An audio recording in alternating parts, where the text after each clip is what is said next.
there. So you guys, I have to tell you about this show that I just did a couple weeks ago. It was the most fun show ever because Amy Schumer dropped in. Do you guys like Amy? She's on fire right now. I totally love Amy Schumer. I wanted to meet her, but I didn't want to be that obnoxious, like, oh my God, I love you. So I just kind of waited for her on the patio. Just kind of stalked her, waited for my moment, and I finally figured out what I wanted to say to her. I got the courage, I built it up, I walked right over, and right as I got there, this tiny little blonde woman came and just stood there and totally blocked me. Amy scampers off in the background, and I'm watching her walk away, and I'm so mad that I go up to this tiny blonde woman, I tap her on the shoulder, she turns around, and she's David Spade. I wanted to just shoot her. You think I'd be used to that, though? I was born and raised in Los Angeles, and I actually come from a family of actors, which is pretty cool. Let's talk about my grandpa for a second. He was on the original Lost. Back in 1964, when it was called Gilligan's Island. Thank you. He was the fat guy, the skipper. And whenever I tell people that, like this guy came up to me at a show the other day, he was like, oh my God, I see it. You look just like him. The fat guy from Gilligan's Island, really? Seriously? Thanks, little buddy. Kiss my whole ass. And then I did this show in Louisville, Kentucky recently, and that show was awesome. Also, I loved being out there because I got hit on more in 2 days in Louisville than 2 years in Los Angeles.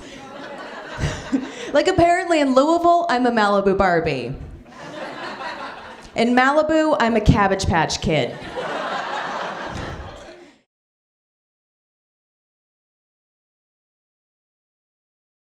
So I finally got smart. I was like, you know what? I'm gonna adopt a life partner. So I rescued a Doberman. I rescued this dog, and yeah, definitely rescuing animals. That's the way to go, definitely.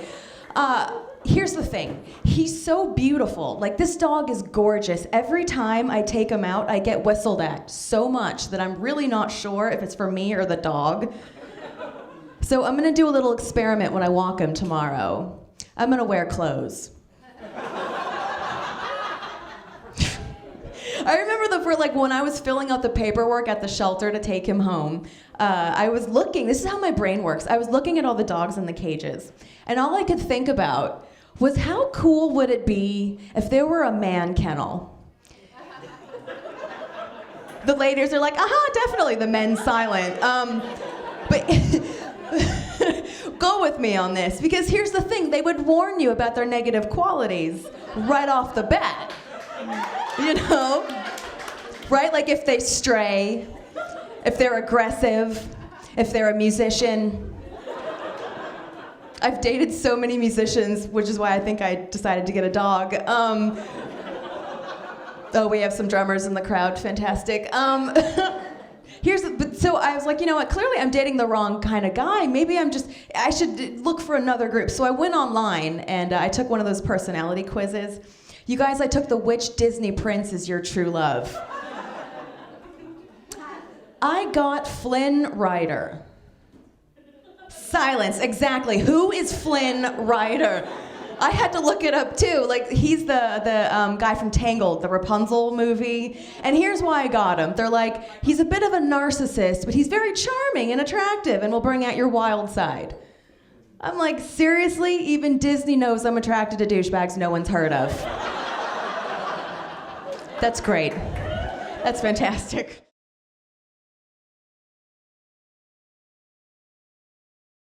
Because like my biggest fear is I don't want to be single when I'm really old, like really, really old, like 90 years old. Like how do 90-year-olds flirt? Do you ever think about that?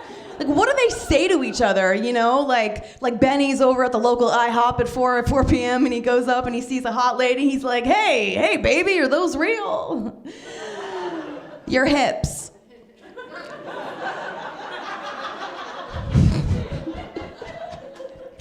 I know, that was fun. And I was watching Frankenstein the other day, and that movie gave me some ideas, because I'm like, what if it were a woman doctor? You know, like what if forget Build-A-Bear, I want to build a boyfriend, you know?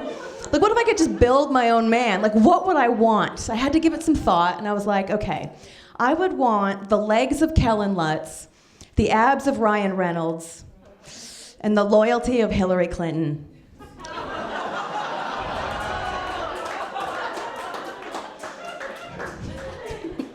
She's not going anywhere. And then another movie came on. I was getting ready for work. I work in a restaurant because I hate myself. And I just heard, oh, she works in a restaurant too.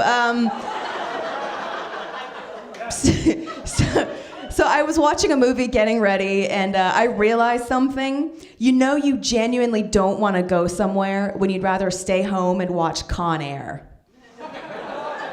You know what I mean? Like, whoever thought it was a good idea to give Nick Cage a wife beater and a southern accent is an idiot, you know? Like, oh my God, just me. All right, fantastic.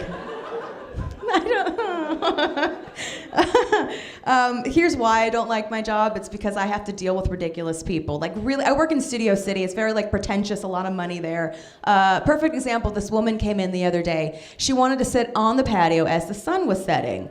And she stopped me. She's like, excuse me, the sun, it's like in my face.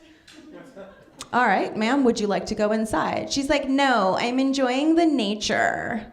Like, I didn't know the CVS parking lot in Laurel and Ventura was nature, but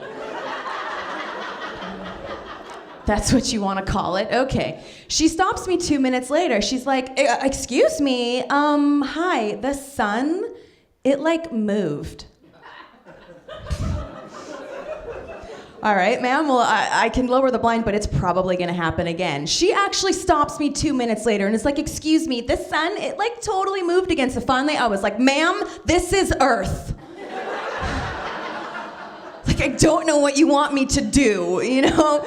Like, and then I actually heard a conversation between her and her friend. She turns to her friend, she's like, Ashley, I've been thinking about it and I would literally be such a good mom. Like, I literally want 18 children. I was like, it's literally a vagina, not a clown car. Stop it. We don't need more of you.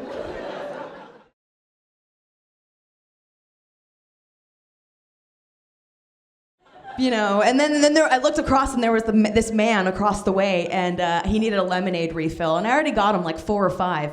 And I look over and he's doing this. Like he's holding the glass up. Waving it at me. I was like, listen up, Rafiki, put Simba down. Like, I see it, okay? Crazy. I saw this advertisement that really irritated me the other day. It was an ad for Bic razors, and it was a picture of a woman in a business suit, and she looked all happy and smiling, and it said, Bic razors, look like a girl, act like a lady, think like a man, and work like a boss. I know, right? I saw that and I was so offended. I was like, oh my God, I don't want to work.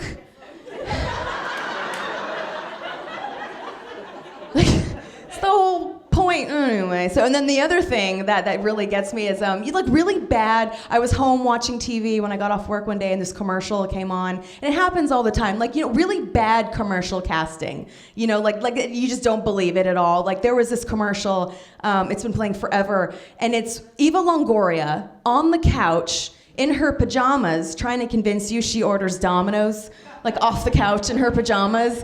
I'm like, seriously, movie star, I don't believe you for a second. You are neither desperate nor a housewife. You know what I mean? Like, I don't believe that J-Lo uses Garnier out of a box, or that, you know, Peyton Manning drives a Buick, or that Mila Kunis is down in a basement brewing Jim Beam. I don't believe that either. You know, at least it's believable that Jamie Lee Curtis needs Activia. Thank you so much, you guys. I'm Samantha Hale.